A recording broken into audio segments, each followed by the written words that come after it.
soaking up them summer rays on a grasshopper zero turn. She wore a Budweiser bikini top, and it made my heart stop. Looking into a photograph and my mama looking back. She was the same age that I am now, so beautiful, so young and proud. You can't expect me to learn from something I ain't even. This artist joining us right now is signed with Evangeline Records, and you can find her music on all platforms, and you can visit her website at alliecolleenmusic.com. This guest is Miss Allie Colleen. So, Hi. welcome. And first and foremost, how are you doing with all the craziness going on? Just crazy, but I'm good. I'm very lucky. Everybody in my family, everybody very close to me, has been very healthy this year. And we've just had a good year with family and stuff like that. So I'm doing fine. Well, that's good, because I know, people know the relations in the music industry, and we heard there were some health scares, but it's awesome to hear everybody is good. And yeah, it was everything. on me. I mean, I was the only one that got sick. Oh, it was you? Yeah. Okay. Yeah, no one's worried. No one's worried about me. They were fine. Yeah, no, yeah, I was the only one to get sick, and I got sick in like July. Was it, may I ask, was it COVID or how, because I haven't crossed many people that have really have dealt with it. Obviously, I know what's going on, that's gone on and everything, That blows my mind. Just because we are musicians, right, and we're using microphones, especially back in the beginning of the year when we didn't understand what was going on. I personally don't really know a person that I work with that hasn't had COVID. And then family-wise, no one in my family has had it, like my direct family. Yeah. But my husband's parents and grandparents have all had it, and luckily they were all fine. So all that to say, we had some health scares this year, but everybody ended up being okay. So our year was great and fine. And because I know there's a lot of people that will say differently. I know there's a lot of people who lost people from this virus. So I think it's very serious, but my case was very fine and we were all good. But that's crazy to hear that you don't know very many people that have had it, because in Nashville, it's the opposite. In Nashville, it's very rare to find somebody who hasn't been sick yet.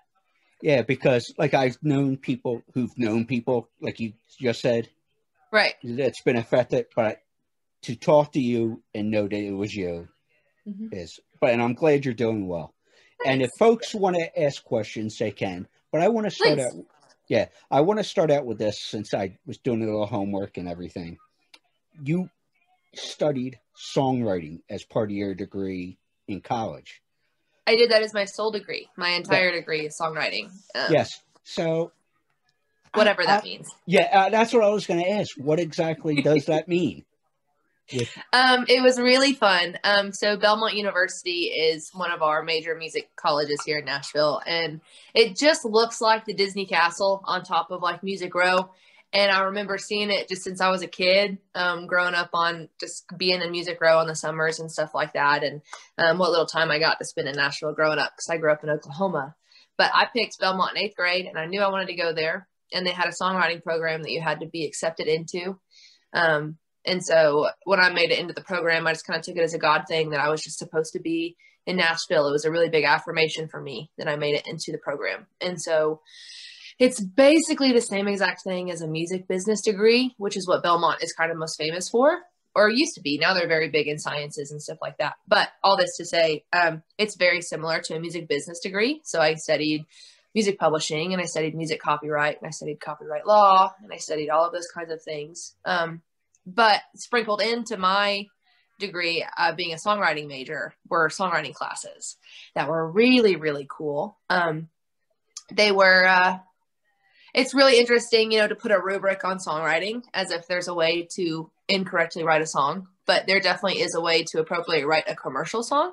And so that was really what Belmont focused on, was more like radio songs and like that kind of songwriting, and just how it works here in town. But it was really, really awesome. And I really enjoyed my 4 years.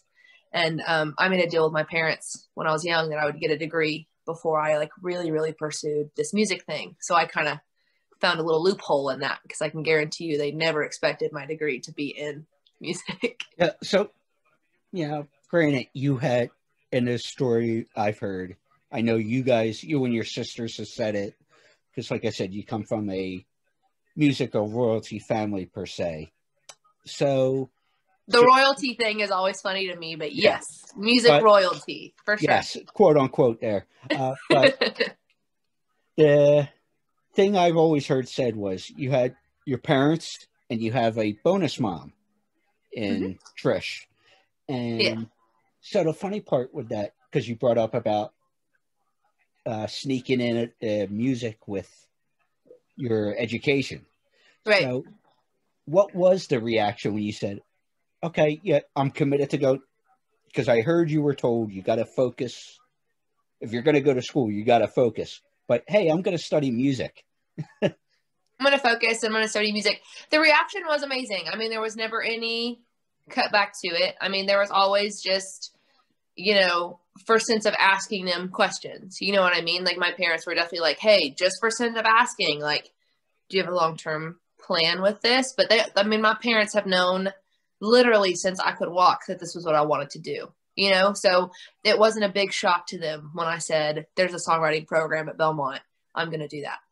Okay. But also my bonus mom graduated from Belmont and did the music business thing as well. So Trisha already kind of understood that my degree was going to be very similar to her degree with like added writing classes. So it wasn't anything, that they were afraid of. And then also my parents don't have the luxury of going, this is a dream, kid. Like, you need to get a real job.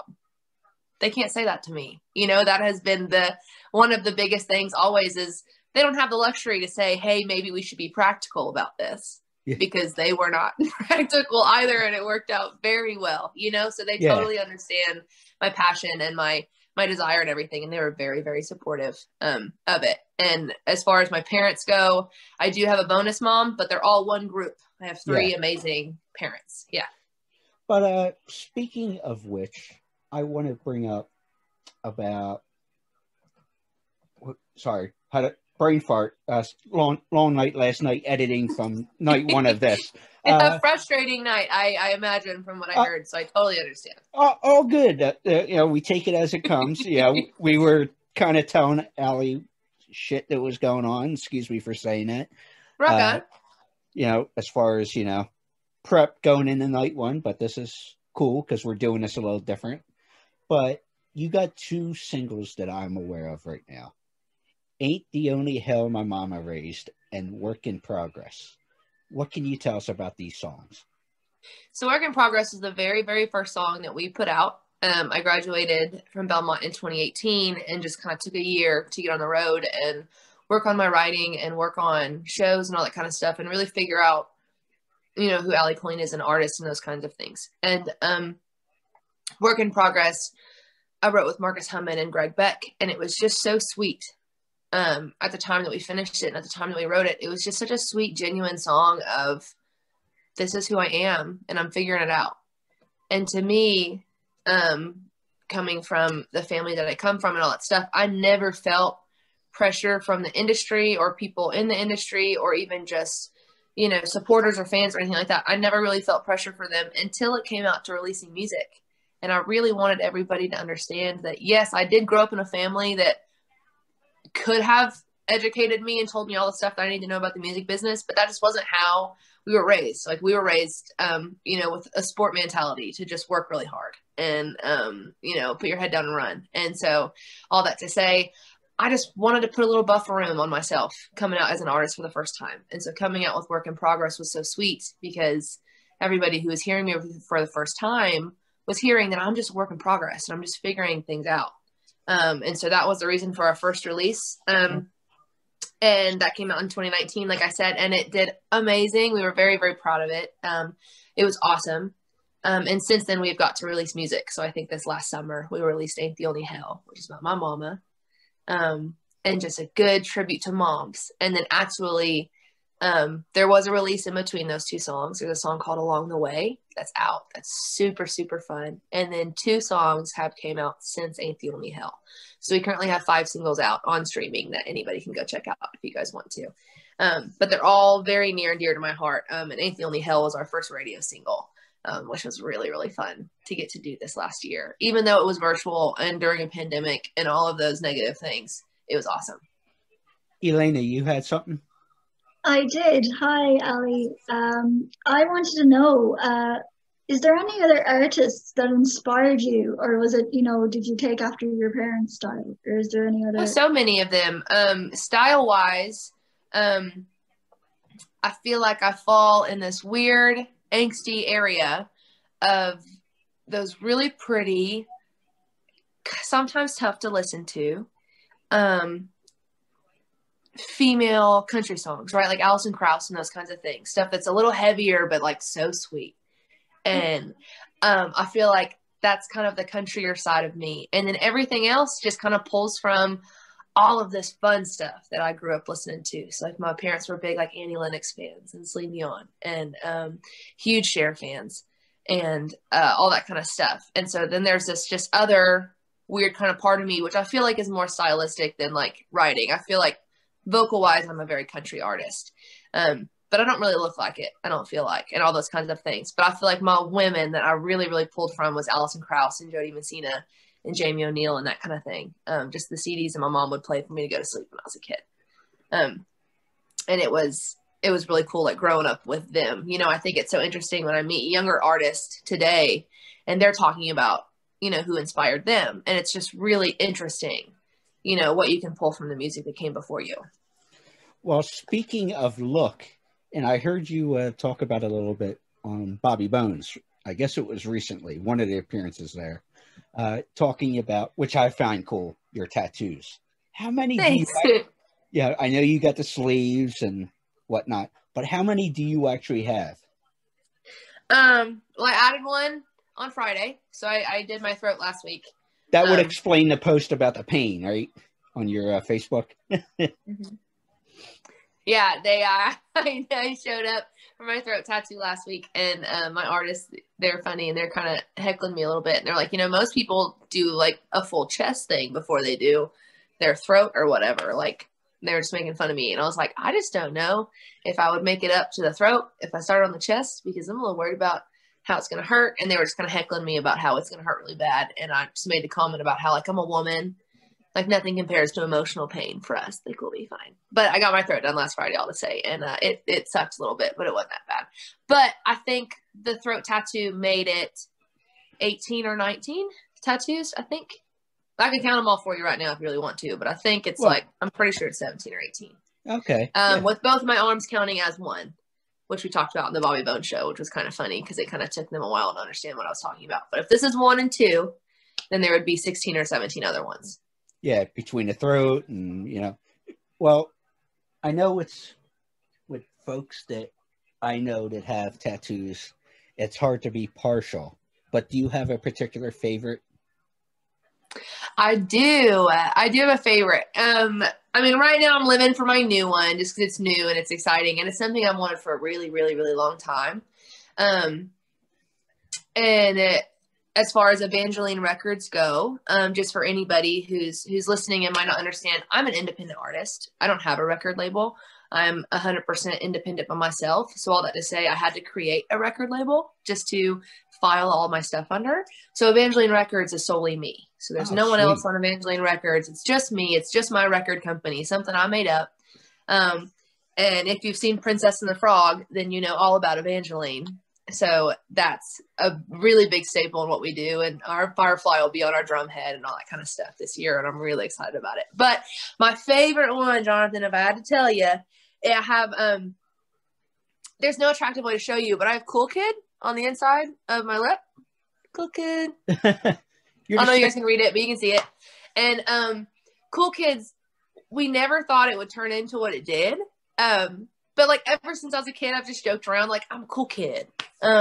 Just ever since I was a kid, and someone finally asked me what that meant one day, and I was like, I'm a cool kid. Like I'm kind, and I don't try and hurt people unless they really deserve it. And you just care about people and you care about things, and there's just like this kind of code of conduct that comes with being a cool kid.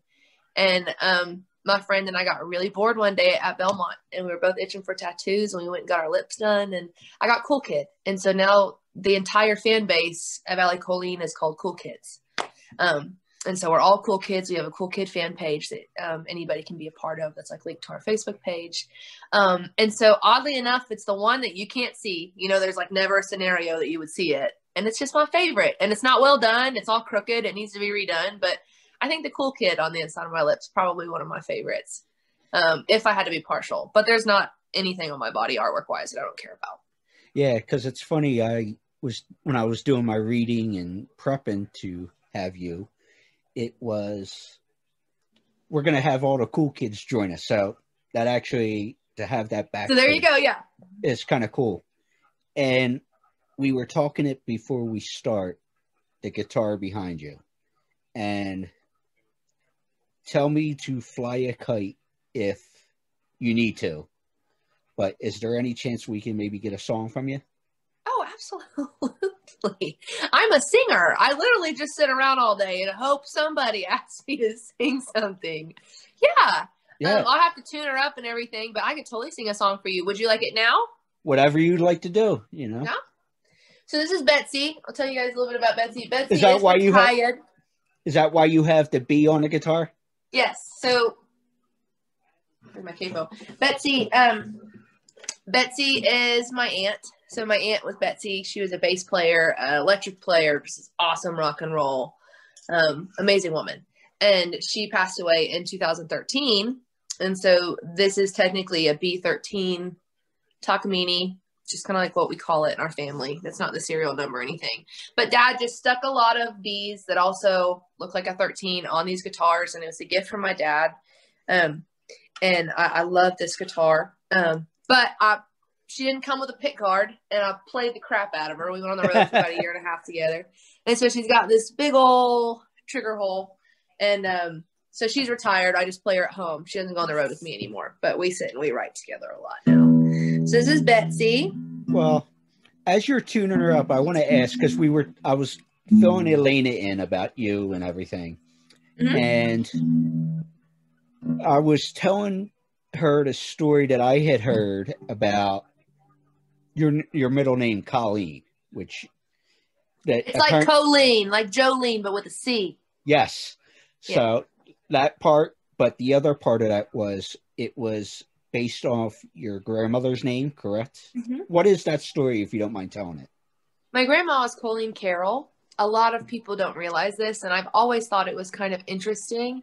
Looking at my journey as a singer-songwriter who also does have a famous parent, I've always thought it was so interesting that not a lot of people have any clue that my dad's mom was on Capitol Records as well.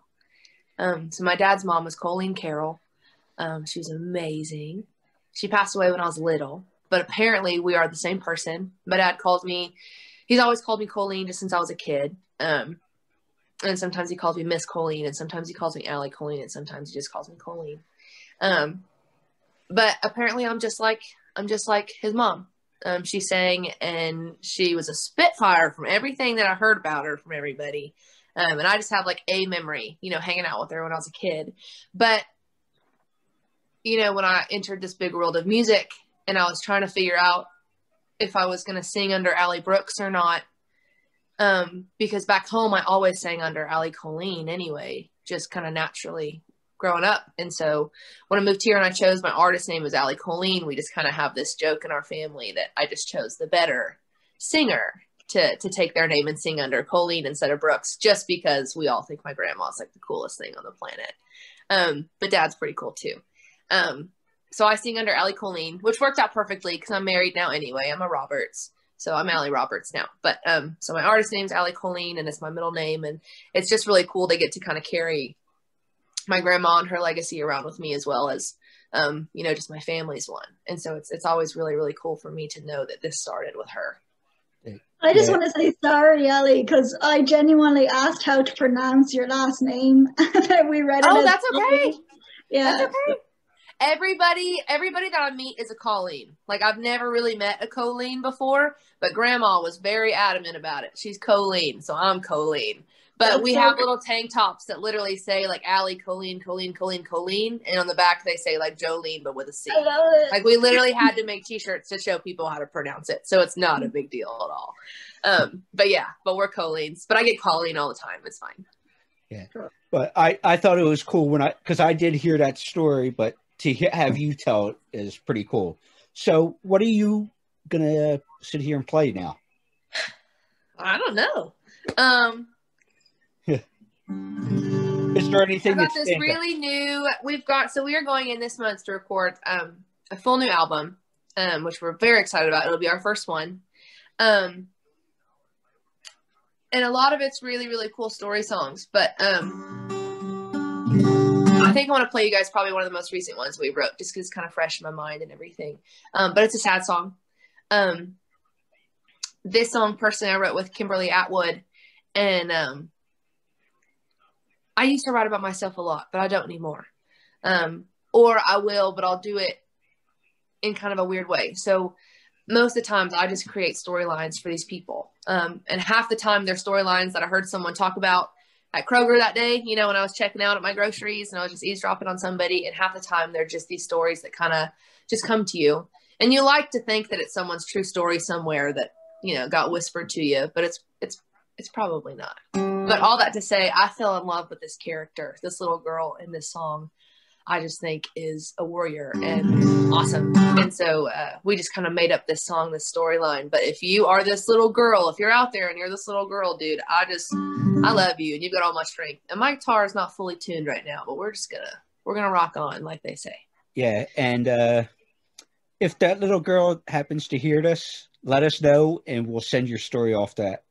Please do, because I know this is somebody. And two, as songwriters, it's, sometimes, especially as a female and a very emotional female, we can go in these little, not awesome months sometimes. And I think I've been asking my songwriter friends recently. So if anyone out there is a songwriter, I want you to think about this. How do you know the difference between being an empath and like writing a song because somebody else needs it? And then how do you know the difference of like just creating storylines that are kind of similar to what actually happened in your life? Just think about it, songwriters, okay? But all that to say, this is Well Enough Alone. Just a good old, really sad song. And I love this song. And to the girl that it's about, I love you. And I think we're going to find you. I'm sure about it. Miss Elaine, did you say something? I did. I was going to say I can totally relate to that because I'm an empath myself. So I think I can't ever figure it out. I'm always trying to meet empaths and be like, how do you know when you're crying for yourself or like somebody else? I just don't know. But this song definitely came from somewhere, and I really can't figure it out if it's from some kind of internal Allie or if there's someone out there that needs this song. But all that to say, this is Well Enough Alone.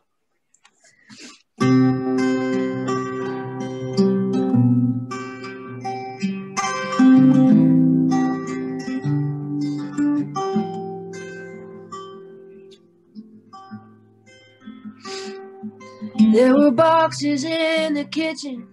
Dad was loading up the truck. And if he had his way, I wouldn't have woke up and stepped out from that doorway as he held out his hand. And I remember thinking, if what I see is a man, we're well enough alone. Save yourself the pain. It can go unsaid. Go ahead and walk away. You can have your choice. Don't matter right or wrong. Don't do me any favors. There's no need to drag it on. Mom's been hurt well enough to know we're well enough alone.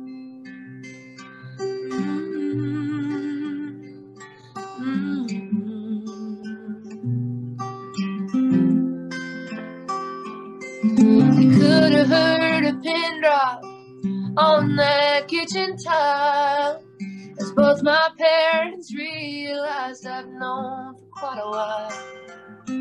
Dad, you made your bed, and it ain't in this house. Guess you thought the grass was greener somewhere across town. We're well enough alone. Save yourself the pain. You can go unsaid, go ahead and walk away. You can have your choice, no matter right or wrong. Don't do me any favors, there's no need to drag it on. Mom's been hurt well enough to know she deserves better. I'm gonna be alright. I just hope you do it all better the second time. And if we ever cross your mind, we're well enough alone. Save yourself the pain. It can go unsaid, go ahead and walk away. You made your choice, no matter right or wrong. Don't do us any favors, there's no need to drag it on. Mom's been hurt well enough to know. Daddy, I've been hurt well enough to know we're well enough alone. We're well enough alone.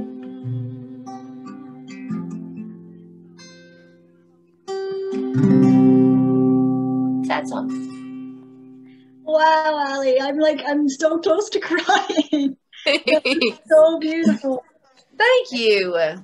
And definitely, It meant a lot to us. We just, again, I don't know who that little girl is, but I think she's brave and I think she's badass. So I'm all about it. But if that's you, sweet girl, I got a song for you. and definitely reach out to us so we can send it over to Allie. Please. I definitely want to put her in contact if we find this girl. Yes. And what I was going to say, because you mentioned her name earlier, Alison Krauss. I definitely, as a music nerd, I should say, and I mean that in a good way, I know stuff from 40s on of all genres, except for... That's a big jukebox you got up there in your brain. Except for hip-hop and stuff like that. Not knocking it, but just where I am. We only have so much space up here in our brains. Yeah, exactly. Especially when I only have 4 or 5 working brain cells. But I definitely heard the influence of Alison there. Mm-hmm. If that's, I hope you mean that with all respect. My professor at Belmont told me this story, and if I ever meet her, I have to ask her if it's true. But I don't know who her producer's name was at the time, or even if it's still the one that she uses. But long story short, all of our minds are blown about her tonality, right? Like she can just, if it was a chromatic thing, she would keep the pen right here, on the note, like perfect. And I always wondered how she did it, if she was just born like that, or if she practiced, or what happened. But my professor told me that she heard this story that Alison Krauss's producer gave her a chromatic tuner and just made her like sing it until she could hold it on the line. And we all think of Alison Krauss as just this beautiful, blonde, sweet lady that might cuss in her brain sometimes, but surely not loud. And apparently this man, every time he would come home, would play his voicemail box, and it would just be full of like voicemails from Alison, like at home, just being like, F you for making me sit here and sing to this tuner, and just getting so frustrated. But obviously it worked. Her voice, her tonality is so perfect. But I always want to know if, one, that was how she learned to do it, and two, if she really did leave a bunch of nasty voicemails somewhere that maybe I could hear one day, because I think that'd be awesome. Yeah, it's funny. I can't sing worth a lick, but Elena, because for our normal shows, I will do like the musical beds and stuff. Mm-hmm. They try to dance around, and I mean this with all respect to everybody. Yeah, people breaking my stones about using like for ID beds and all that stuff. But I bought this tuner, which is awesome. I wish I could remember the name of it, but it was a package deal when I bought my latest guitar. It was kind of cool, and found it so helpful. Especially It is. It's really, really helpful. Especially in mornings like what today was after last night. It's nice to have somebody helping me do the work, even though it's a machine. Mm-hmm. Oh yeah, I'll always take it. I couldn't tune a guitar by ear if I had to. I could get it close, but it'd definitely be like sharp in places. I don't think I could do it by ear. I always need my tuners. Yeah, like I'm one of those, I can't read music worth a lick, but I can, and when I hear something, it's okay. I see what direction they're going. Yeah. So you mentioned, because we got a couple more minutes with you, you mentioned the new music, which you just played one of the songs for, but when do you expect that to be released? That kind of stuff. So right now our plan is kind of interesting. It's not too different from what a lot of starting artists do. But a lot of people, don't get to follow along with starting artists too often. So, what our plan is, you obviously have to fight this weird new algorithm between what sales used to be and what they are now. That's true. And literally every business, things changes. You just have to navigate. So all that to say, my dream since I was a kid was to put out a full album. One with the paper pamphlet in the front that you got to open, and one side was a big poster, and the other side had all the song credits and lyrics and stuff. What a dream. I want to do that so bad. And nobody's doing that right now. Nobody has money to do it. Nobody's buying albums, none of that stuff. So we have to find a kind of medium between the two. So we record the album this month. Actually, I'm very anxious about it, very excited at the same time. So we record it this month, and we're hoping by March, the very first digital single will be out from it, which we're not sure what that is yet. And so you basically have two options as a listener. In March, the full album will come out as a physical CD that you can buy physically, put in your car, whatever you want, not your computer, because that's not an option anymore. But, you can do that. You can come to shows, you can buy the CD, you can go to my website, you can buy the CD, you can do all that kind of stuff. Or you can listen like the rest of the world, and you can wait the entire year and listen single by single as it comes out on streaming every 6 to 8 weeks until closer to the end of the year, when probably 5 or 6 of the tracks are out, and then we'll release, the full album digitally. So if that makes sense, the full album will be out in March, but unless you buy a physical copy either at a show or from my website, you'll just have to listen on streaming as the year goes out. Does that make sense? Yeah. Well, I guess that leads to my final question, at least. And being you grew up in a musical family who's been entrenched in the business, but like you said, you studied the business and everything else, the evolution where CDs used to be popular, or tapes and 8-tracks, how the evolution has gone to where we're at now with digital. From what you know, both professionally and just trying to understand the business, how much has the business changed on that front? You mean since last Tuesday, or since 6 months ago, or 5 years ago? It is so quickly evolving and changing. Especially now you have TikTok algorithms on how to make a song blast off. You know what I mean? Social media platforms are also affecting, song charts and how they're charting and artists and how they're getting signed and all of that stuff. I mean, if you go viral on TikTok right now in Nashville, you can get a record label. Whereas if you can sing everything tonally perfect and have a decent following on social media and whatever, still good luck, getting a label. You know what I mean? So just social media alone has affected it. Nonetheless, the clientele, how people are buying nowadays is different too. If people are buying is much different nowadays. I'm interested, in this topic as a whole, because there are so many people in the US that can go overseas and sell physical copies of CDs and make so much good profit off of it. Whereas you can't sell a physical CD in the US. It's almost impossible. You have to give them out for free at shows for the most part if you want somebody to have it.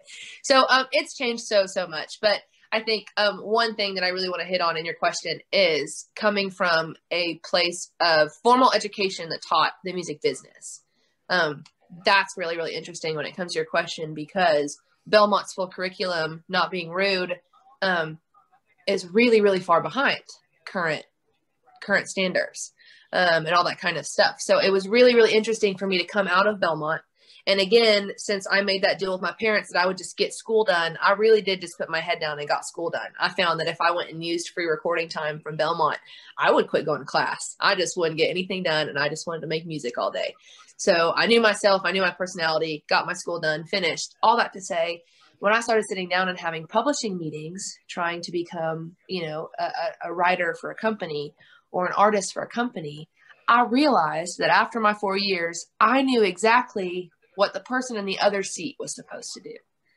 So I knew exactly what the publishing deal, what they would want to negotiate and what they would want from me, idea as an artist, how to like advocate for myself and how to find a deal that also benefits me and not only the publishing company. Does that make sense? So yeah. It's really, really interesting coming to town and meeting people that moved here last week and go, what am I supposed to do?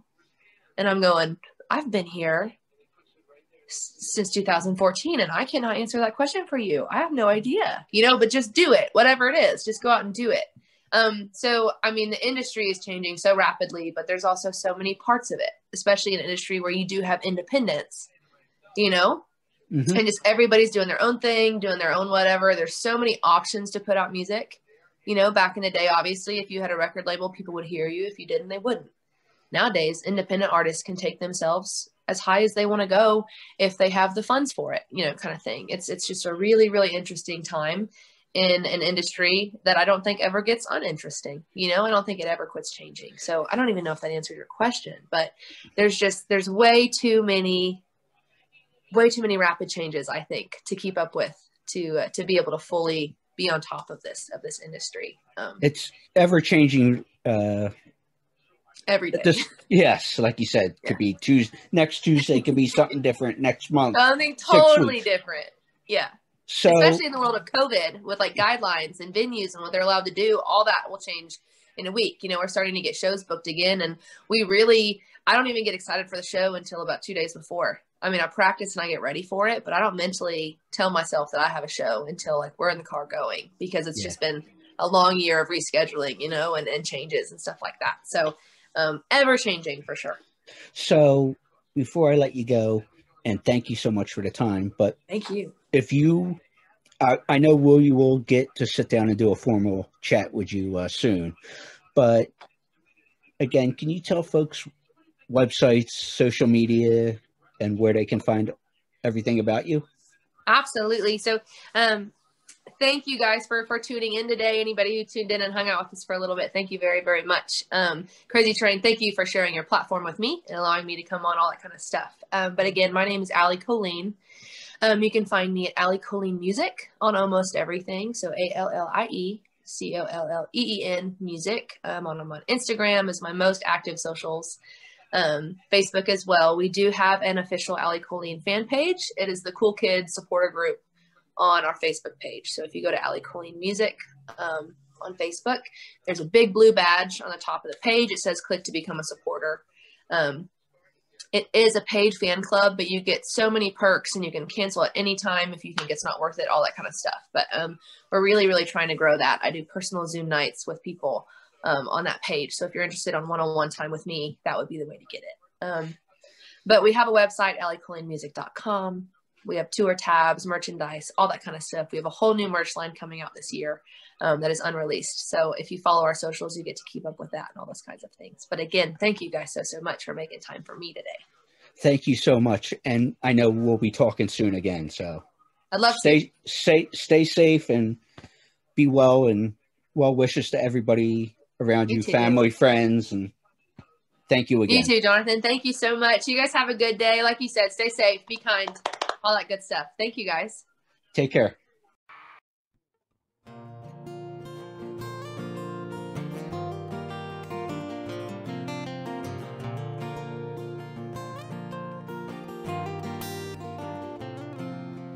Go my own way, try to walk a straight line, still trouble finds me time after time. I flirt with disaster and I court distress.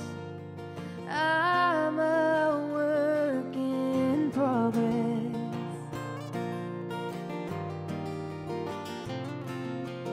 I can't seem to figure the value of things. Is a wildflower worth more than a diamond ring? Or less, maybe more.